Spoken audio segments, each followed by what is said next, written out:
La dernière fois, on avait examiné la manière dont Descartes allait complètement euh, opposer le domaine de l'apparence et le domaine de la certitude. Descartes affirme que ce qui nous apparaît n'est pas forcément certain, et même ce qui nous apparaît comme évident n'est pas absolument certain. J'avais commencé à parler des couleurs. Descartes va être l'un des premiers, on pourrait dire physiciens, à formuler l'hypothèse selon laquelle les couleurs ne sont pas réellement dans les choses, alors qu'elles nous apparaissent dans les choses. La thèse de Descartes concernant la couleur, en fait, il faut la rapporter à sa thèse sur la lumière. Les couleurs ne sont pas réellement dans les choses, dit Descartes, c'est plutôt une propriété de la lumière captée par la rétine et produite par la structure géométrique à la surface des objets.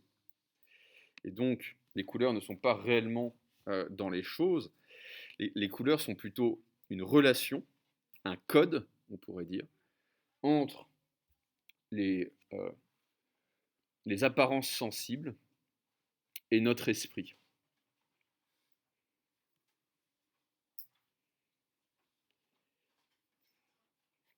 Mais là où ça devient plus grave, pourrait-on dire, c'est lorsque Descartes euh, s'en prend aux évidences mathématiques. Dans la première méditation métaphysique, Descartes va affirmer qu'il y a un argument permettant de mettre en doute l'évidence des vérités mathématiques, plutôt la certitude des vérités mathématiques évidentes. Ce qui est évident n'est pas forcément certain. 2 plus 3 égale 5. Pour nous, c'est évident. C'est-à-dire que notre esprit n'a pas le choix de concevoir autrement cette opération mathématique. Lorsque nous concevons en notre esprit 2 plus 3, nous sommes contraints par les lois de la logique, par les lois de l'arithmétique, de dire 2 plus 3 égale 5. Or, dit Descartes, cette évidence n'est pas certaine, puisque si je fais l'hypothèse d'un Dieu tout-puissant, vous vous rappelez peut-être de ça, si je fais l'hypothèse d'un Dieu tout-puissant, qui a tout créé, y compris mon esprit, alors il a pu me créer de telle sorte que que je me trompe plutôt, sans faire d'erreur, que je me trompe sans faire d'erreur, lorsque je dis que 2 plus 3 égale 5. Qu'est-ce que ça veut dire se tromper sans faire d'erreur?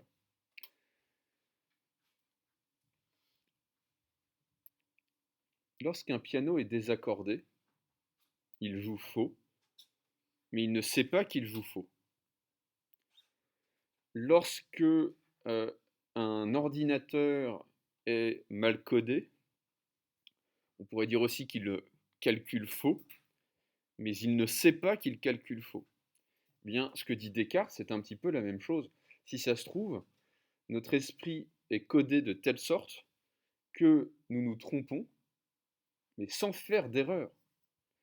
Sans faire d'erreur au sens où nous n'avons pas le choix de penser autre chose que 2 plus 3 égale 5. Mais dit Descartes, puisque notre esprit a été créé, suivant cet argument d'un Dieu tout-puissant qui aurait créé toute chose, si ça se trouve, Dieu m'a créé avec une case en moins, avec une erreur dans mon code.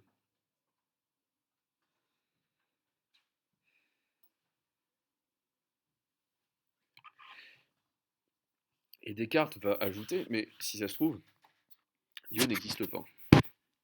et nous avons, si vous voulez, Dieu a bon dos, on ne va pas lui faire porter toute la misère du monde. Si ça se trouve, Dieu n'existe pas. Et Descartes va dire, mais c'est encore pire à ce moment-là. C'est-à-dire que si ce n'est pas un être parfait qui m'a créé de manière imparfaite, alors c'est le hasard, alors ce sont mes parents, qui sont loin d'être parfaits, c'est-à-dire tout-puissants. Et j'ai encore plus de raisons de penser à ce moment-là qu'il y a une erreur dans mon code, autrement dit que mon esprit est faillible. Ce qu'on appelle une tenaille. Soit Dieu existe et ça n'arrange pas mes affaires, soit Dieu n'existe pas et ça les arrange encore moins. Soit Dieu existe et alors pourquoi m'a-t-il créé avec un esprit qui peut peut-être se tromper sans faire d'erreur, un esprit qui est faillible.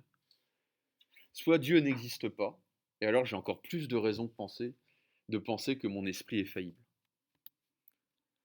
C'était là où on en était resté, il me semble, la dernière fois.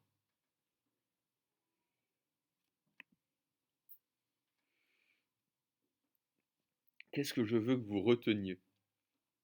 Chez Descartes, comme chez tous les penseurs modernes, la modernité, c'est le XVIIe siècle. Chez tous les penseurs modernes, il va y avoir une déconnexion entre la réalité, la pensée et le langage. La pensée n'accède plus au monde de manière innocente. C'est-à-dire qu'on ne peut plus penser qu'on va connaître le réel tel qu'il est.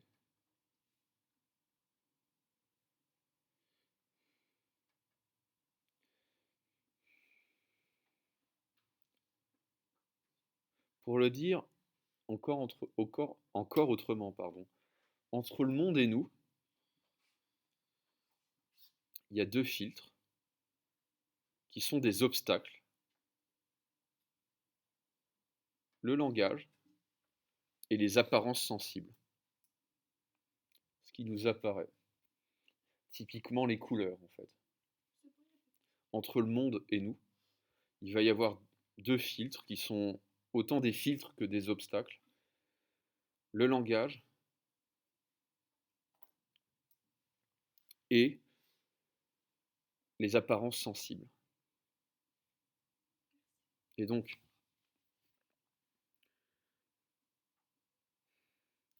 que va faire la philosophie face à ce problème? Il y a deux choses.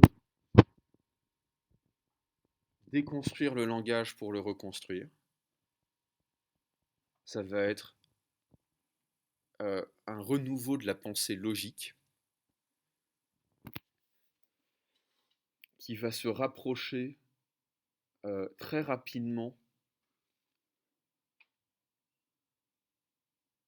de ce que nous appellerions un langage informatique. Dès le XVIIe siècle, en fait, vous allez avoir Descartes, vous allez avoir un homme comme Pascal, Leibniz aussi. C'est les premiers vrais logiciens de l'époque moderne. Et c'est des types qui disent il faut qu'on mathématise le langage humain. Il faut qu'on donne au langage la même rigueur qu'a le langage mathématique. Et ça va vous donner effectivement, 2 siècles et demi plus tard, 3 siècles plus tard, la logique formelle qui va elle-même donner naissance à l'informatique au XXe siècle. D'ailleurs, le premier ordinateur, c'est le XVIIe siècle. C'est ce qu'on va appeler la pascaline, inventée par Blaise Pascal.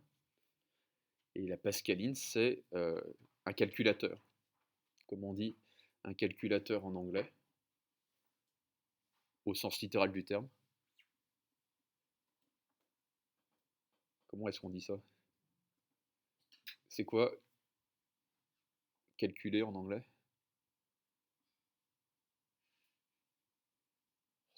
Comment on dit un ordinateur en anglais? Un computer. Bah voilà. La pascaline, c'est un computateur. C'est quelque chose qui sert à calculer. Premier ordinateur, et c'est pas un hasard, 17e siècle. Fin du 17e siècle. Enfin, deuxième moitié plus exactement.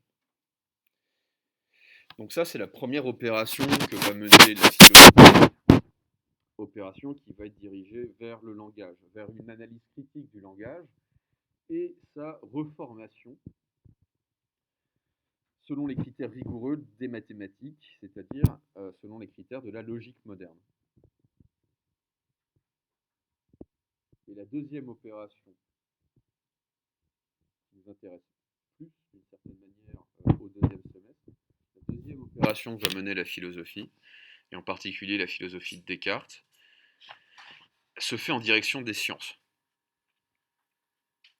Le rapport de la pensée occidentale à l'égard de la science va être complètement bouleversé.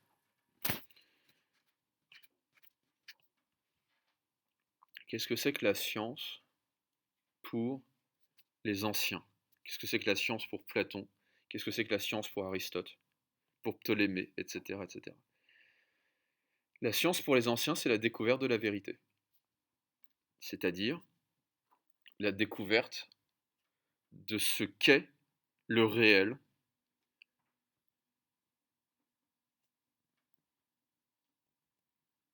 dans son essence.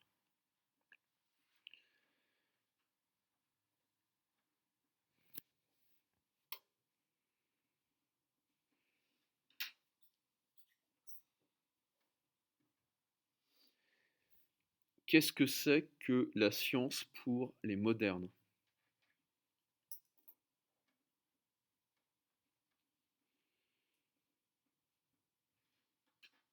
La science pour les modernes, c'est la description du réel sous forme de loi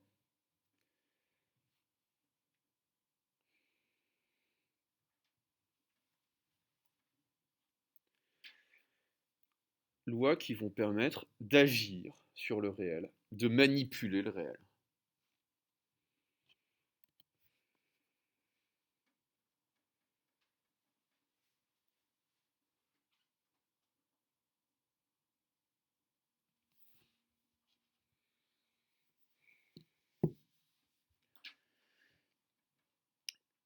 Première conséquence et conséquence principale en fait de ce changement, les théories scientifiques ne nous disent plus les choses telles qu'elles sont.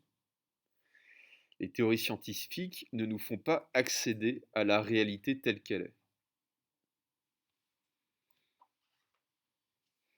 Ce qui était l'ambition de la science de l'Antiquité à l'époque moderne, en passant par le Moyen Âge.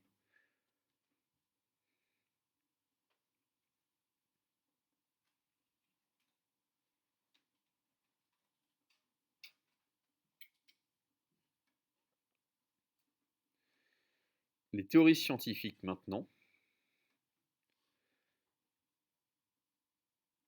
ce sont des représentations claires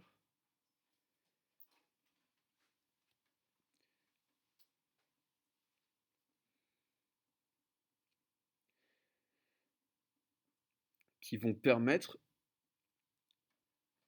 de déduire le plus grand nombre d'effets possibles, d'effets observables dans la nature possibles.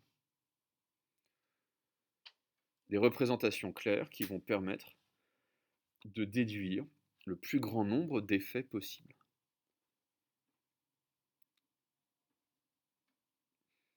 Et ça, si vous voulez, c'est la conception moderne de la théorie scientifique. Il n'y en a pas d'autre aujourd'hui.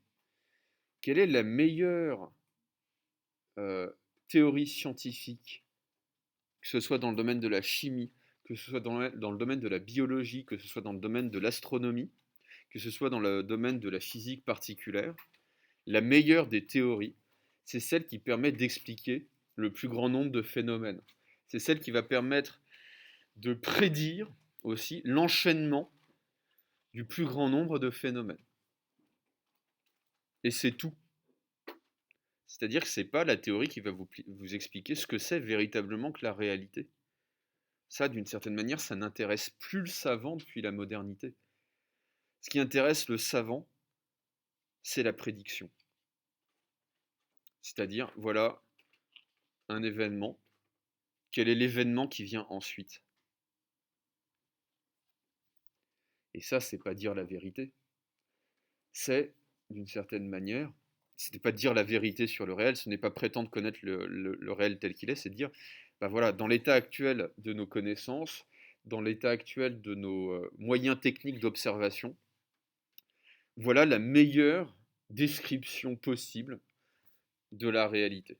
Mais on ne sait pas, et en fait, la logique du progrès scientifique fait que on pense qu'on n'a jamais découvert la vérité lorsqu'on fait de la science. On s'est simplement approché de la description la plus complète possible de la réalité. Mais il y a toujours mieux. Il est toujours possible d'avoir une meilleure description.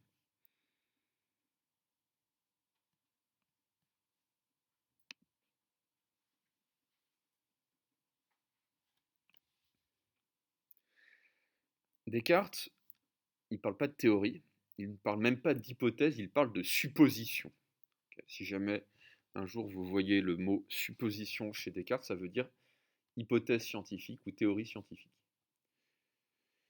Et ce qui est intéressant à propos de la supposition chez Descartes, c'est qu'il affirme qu'elles ne sont ni vraies ni fausses. Pour Descartes, donc, les hypothèses scientifiques sortent du problème de la vérité.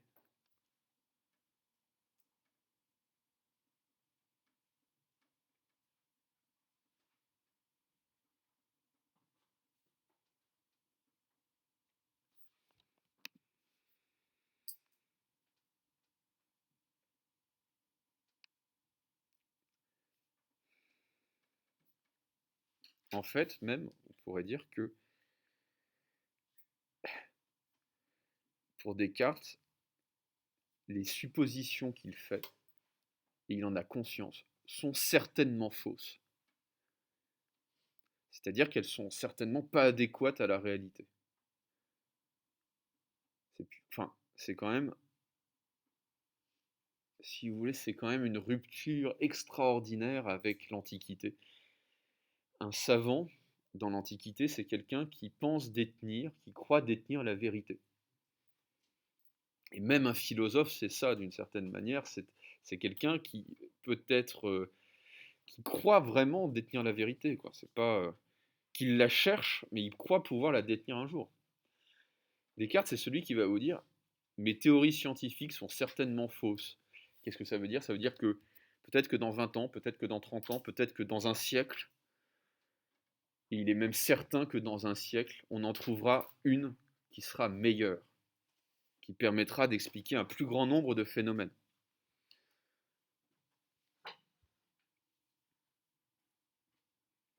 Donc ce que dit Descartes, c'est que ce qu'il affirme est faux, mais ça vaut mieux que, par exemple, la physique d'Aristote, ou de Ptolémée, l'astronomie de Ptolémée. Ça ne veut pas dire que c'est vrai pour autant.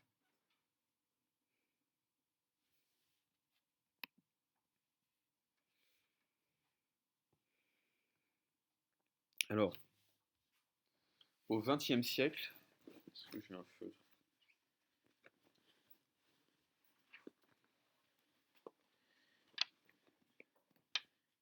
Il ne faut pas que vous vous couriez dans l'orthographe de ce nom.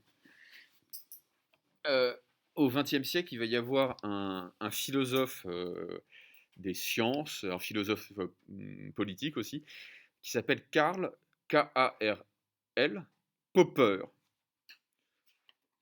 P-O-P-E-R. J'insiste. P-O-P-E-R. Karl Popper. Et Karl Popper va dire la chose suivante: le discours scientifique, en particulier la théorie, n'est ni vraie ni fausse, elle est valide.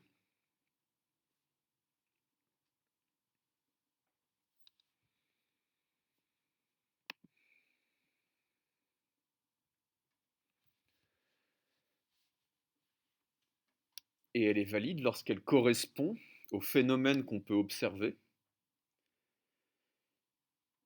Et surtout, en fait, la puissance d'une théorie scientifique, c'est qu'elle est valide lorsqu'elle correspond à des phénomènes qu'on n'a pas encore observés.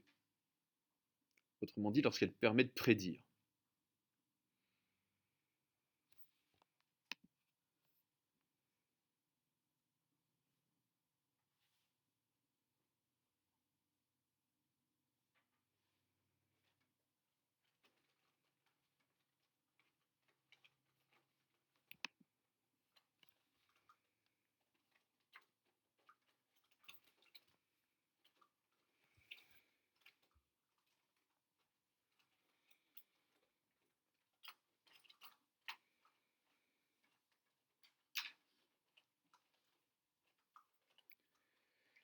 Alors, je vais vous donner un exemple très précis de ce que Descartes veut dire.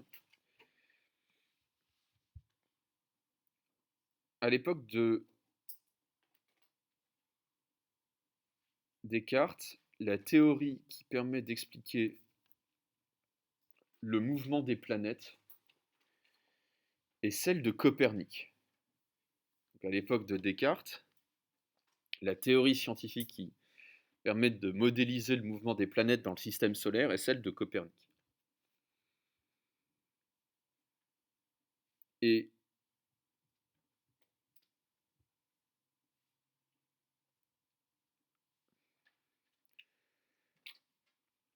donc Copernic, c'est 1473-1543, donc 15e, 16e siècle.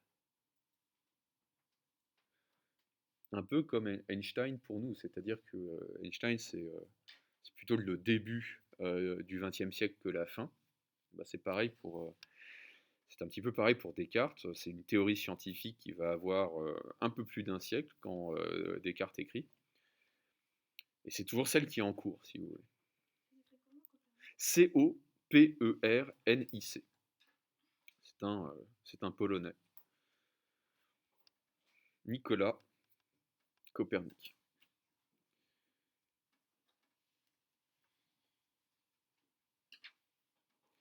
À l'époque de Copernic, on met au point un instrument indispensable en astronomie. Lequel? Ouais, exactement. Mise au point du télescope à l'époque où vit Copernic. Et on va se rendre compte qu'il y a... Copernic va se rendre compte qu'il y a un problème avec sa théorie. Que pense Copernic? Copernic pense que... C'est là que j'aurais bien aimé avoir un feutre. Copernic pense que les planètes tournent autour du Soleil de manière circulaire.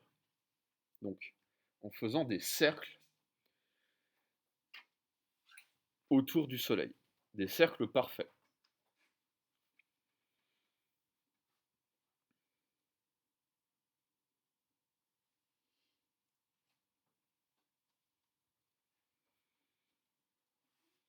Or, à l'aide du télescope,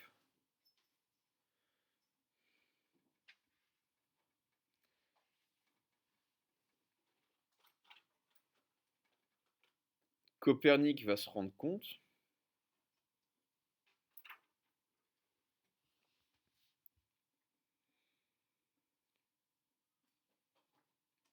que la trajectoire de Vénus n'est pas parfaitement circulaire.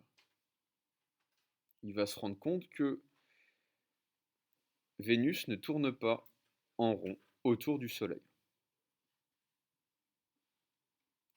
Il y a des aberrations dans la trajectoire de Vénus.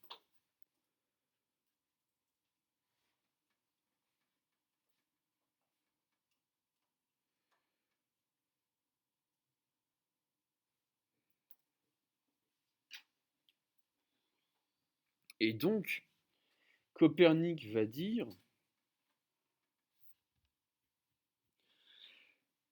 qu'en même temps que Vénus tourne de manière circulaire autour du Soleil, elle fait aussi des petits tourbillons. C'est-à-dire que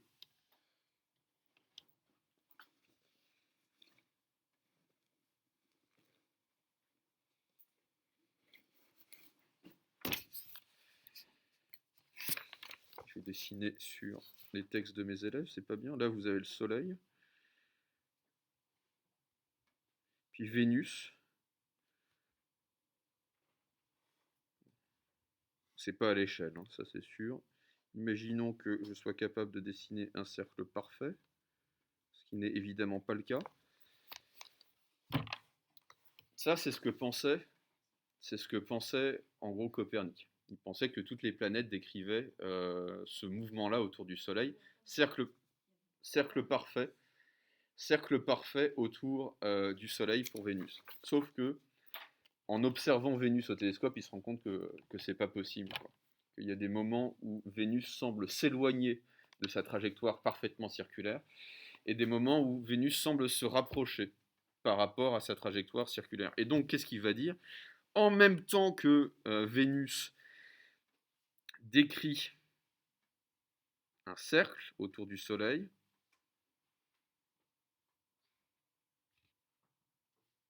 elle va faire un truc comme ça. Vous irez voir sur grand écran. Elle va faire des petits tourbillons autour, c'est très mignon, autour de son axe. Si vous voulez, c'est comme si Vénus était bourrée, mais quand même à peu près sur le bon chemin. Et ça, le problème, c'est que c'est quelque chose qui vient de Ptolémée, c'est-à-dire au fond d'une astronomie très ancienne, fondée sur Aristote. Donc, Copernic combat Ptolémée, mais face à ce qu'on va appeler l'élongation de Vénus, c'est-à-dire la variation de distance par rapport à cet axe circulaire, face à l'élongation de Vénus, il va réintroduire des éléments de la théorie de Ptolémée.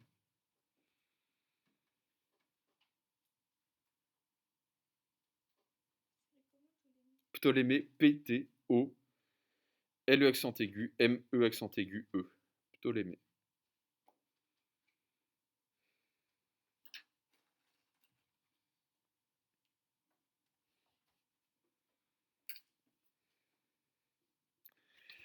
Et en fait, cette théorie des petits tourbillons, elle est fausse, mais au fond, ça n'a aucune importance.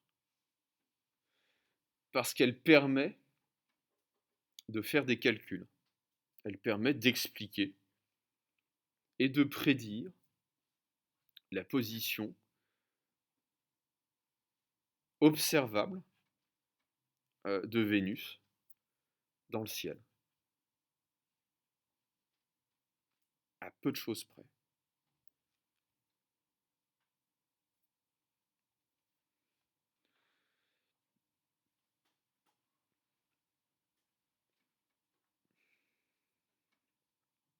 Bon, vous savez que les planètes ne tournent pas de manière circulaire autour du Soleil. Elles font quoi?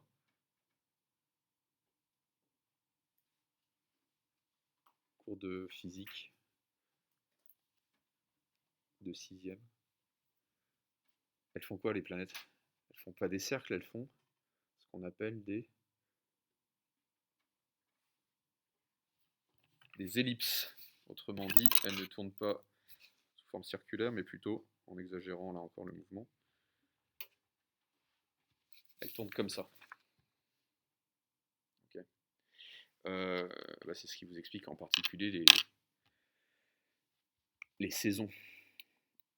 C'est un des aspects des saisons, avec le fait que l'axe de la Terre ne soit pas vertical par rapport au Soleil. Alors, et ça va être découvert seulement en 1609. C'est Kepler qui va formuler l'hypothèse selon laquelle il n'y a pas de micro-tourbillon, il n'y a pas de petits tourbillons, mais simplement les planètes vont décrire non pas des cercles, mais des ellipses. Donc les planètes tournent toujours autour du Soleil, mais pas de manière circulaire, mais de manière elliptique. Donc en décrivant des ovales.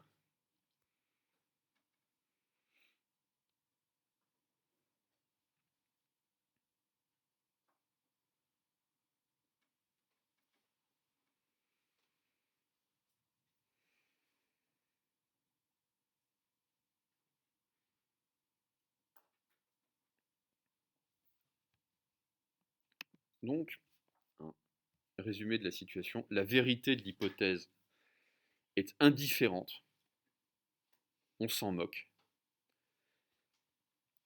La seule chose qui compte, c'est l'explication des phénomènes observables et surtout la prédiction de ceux qui n'ont pas encore été observés.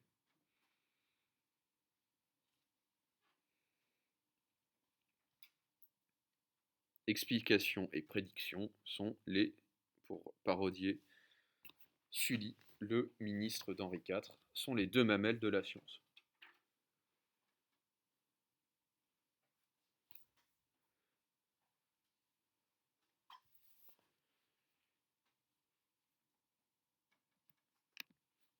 Exit la vérité,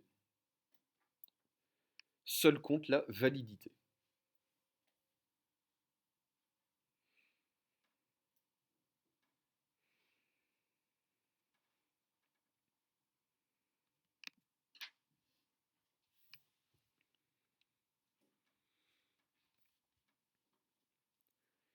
Donc, l'homme de science n'est plus l'homme de la vérité, c'est, au sens propre du terme,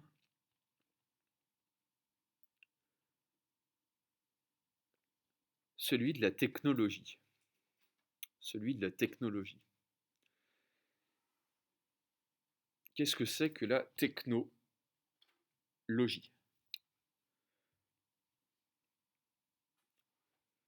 Techno, ça vient du grec, techné, qui signifie beaucoup de choses, qui signifie l'art, la technique, l'artisanat, l'habileté.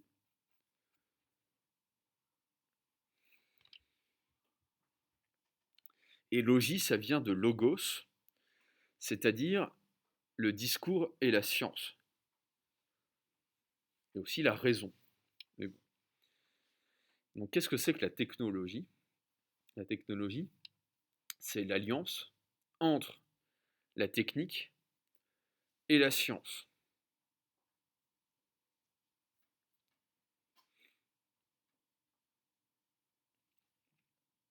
Le destin de la science, c'est de servir la technique. Et ça va caractériser la modernité.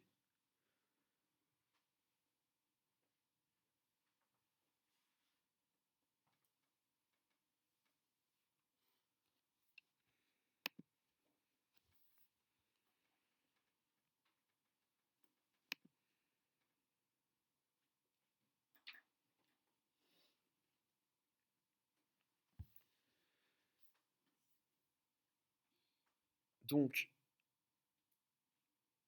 on va complètement, et ça je reviendrai là-dessus dans le détail, je pense, on va complètement changer de rapport à la nature et au monde naturel à cette époque-là, avec la modernité.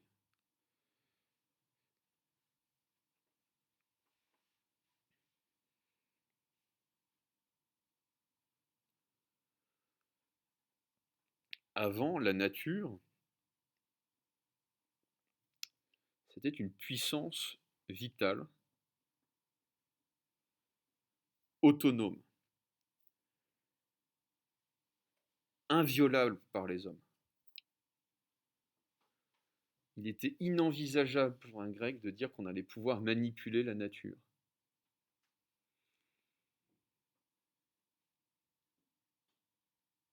C'était plutôt le contraire d'ailleurs. C'était plutôt, on l'avait vu avec Marcel Détienne, c'était plutôt la nature qui pouvait agir sur nous, hein, par le biais de prophéties, de présages. On pensait que les dieux étaient véritablement dans les choses. Pour un moderne, il n'y a plus de dieux dans la mer, il n'y en a plus non plus dans le ciel, si vous voulez. Pour un moderne, qu'est-ce que c'est que la nature? La nature, c'est une matière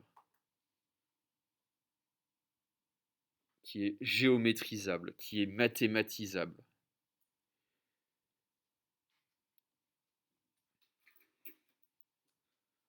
qui est mesurable en termes de vitesse, de direction et d'énergie.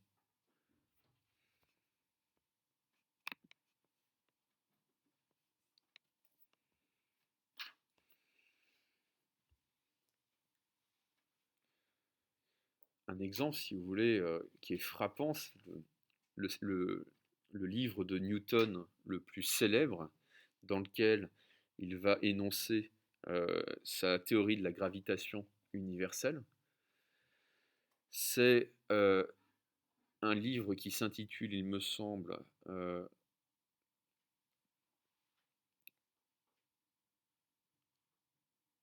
attendez, j'ai un trou, c'est Philosophie des mathématiques naturelles ou quelque chose comme ça.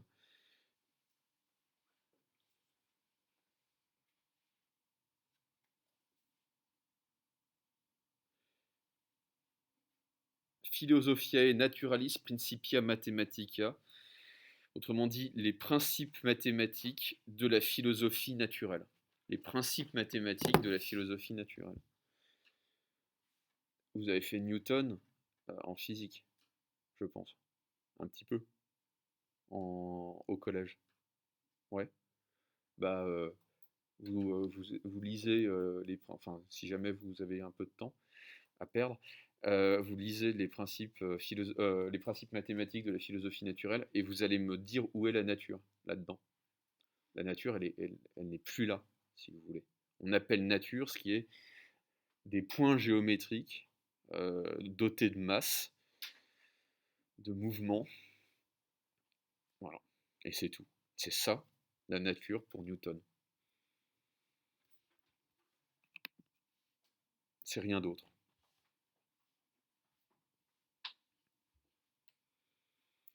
Et donc, alors que le technicien de l'Antiquité, l'homme de la technique de l'Antiquité, prenait soin de la nature, Descartes va dire que le destin de l'humanité, c'est de nous rendre, je cite, comme maître et possesseur de la nature. Nous rendre comme maître et possesseur de la nature. C'est dans la 6e partie du discours de la méthode qu'on va trouver cette expression. Alors, je vous lis le passage. Comme maître et possesseur de la nature. Se rendre comme maître et possesseur de la nature.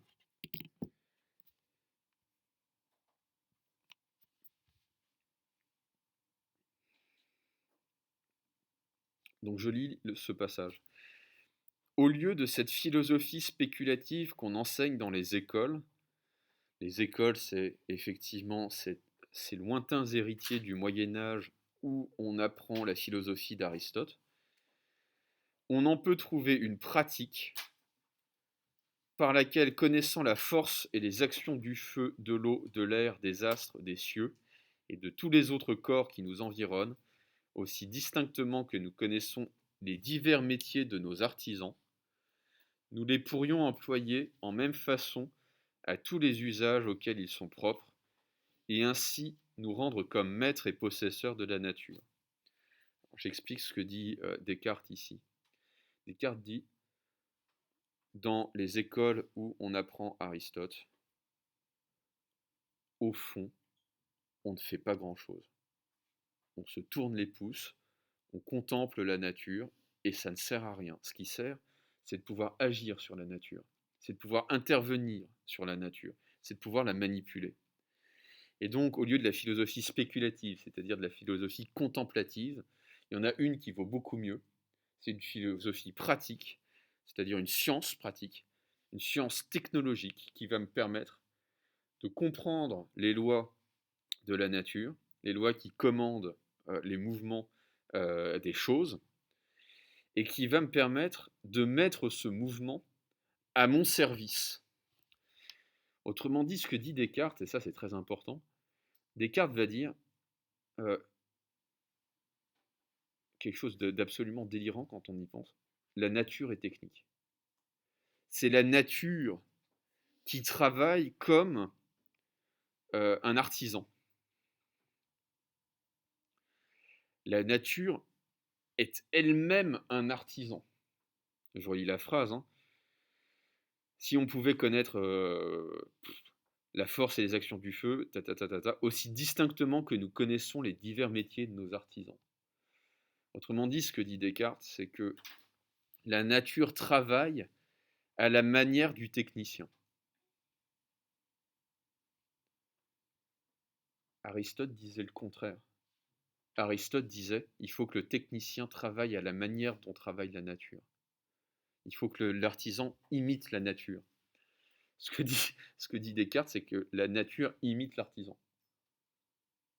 Ce qui est radicalement différent, en fait. C'est tout simplement l'inverse.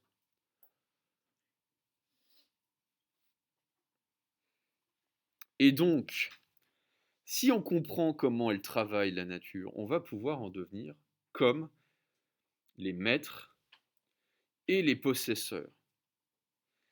Il ne dit pas, Descartes, et ça j'insiste dessus, mais bon, à mon avis c'est quand même relativement peu significatif, Descartes ne dit pas on va pouvoir devenir les maîtres et les possesseurs de la nature, mais on va pouvoir devenir comme les maîtres et les possesseurs de la nature. Pour un homme du XVIIe siècle, chrétien, qui est le maître et le possesseur de la nature? Dieu. En tout cas, le maître, c'est certain, c'est Dieu. Et donc Descartes va dire par la science technologique, l'être humain peut se rendre comme Dieu. C'est-à-dire, il peut devenir semblable à Dieu.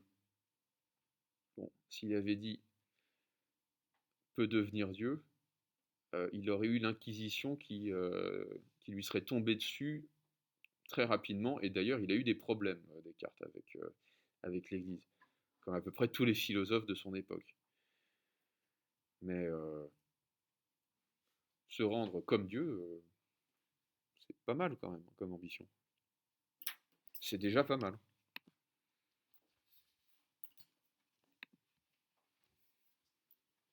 Je poursuis la lecture du texte parce qu'elle est fascinante. Elle prédit énormément de choses. Donc, se rendre comme maître et possesseur de la nature, ce qui n'est pas seulement à désirer pour l'invention d'une infinité d'artifices qui ferait qu'on jouirait sans aucune peine des fruits de la terre et de toutes les commodités qui s'y trouvent, mais principalement aussi pour la conservation de la santé, laquelle est sans doute le premier bien et le fondement de tous les autres biens de cette vie.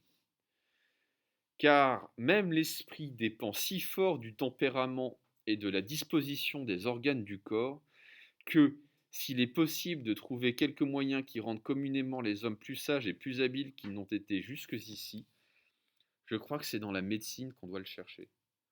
Alors ça, c'est presque terrifiant en fait. Descartes dit, la philosophie qui va nous rendre plus sages, ça s'appelle la médecine. C'est-à-dire qu'une fois qu'on aura compris comment se rendre en bonne santé, comment conserver le plus longtemps possible notre jeunesse, et peut-être, pourquoi pas, un jour, comment nous arriverons à comprendre le vieillissement des cellules et à supprimer ce vieillissement, autrement dit la vie éternelle, alors nous serons véritablement sages. Alors nous serons véritablement sages. Autrement dit, ce que nous dit Descartes, c'est que les vieilles philosophies de la sagesse au placard. Ce qu'il faut maintenant faire, c'est de la médecine, c'est-à-dire par la maîtrise technologique de notre corps, nous allons devenir meilleurs, nous allons devenir plus sages et plus habiles.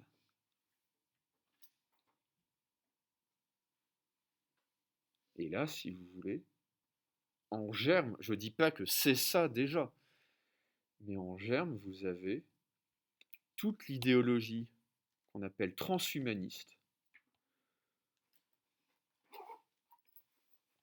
qui consiste à dire que par le séquençage du génome et la manipulation génétique, par des implants cybernétiques, par, pourquoi pas, alors ça c'est le projet de ce cher petit Zuckerberg, hein, par le transfert de ma conscience sur disque dur, nous allons pouvoir échapper à la mort.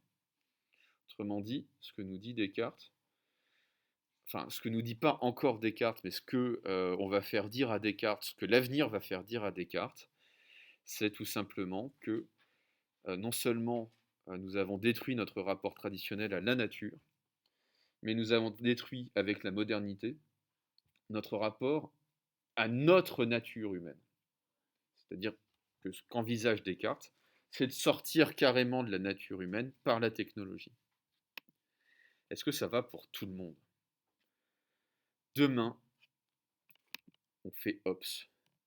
Thomas Hobbes, qui est l'autre grand philosophe de la modernité.